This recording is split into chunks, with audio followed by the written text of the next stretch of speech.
Hi guys, welcome back to my channel Technology, and today in this video tutorial I will show you guys how to create own Wi-Fi hotspot on your Windows 11 PC or laptop. So you just need to follow me.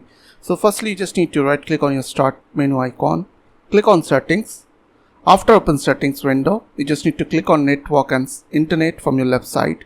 On your right side you will get an option called mobile hotspot, as you can see.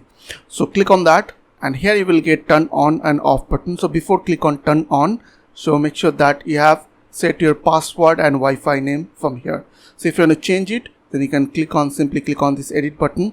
From here you can change your Wi-Fi name, means network name, and from here you can choose any password like 123458 in my case. And after that click on save.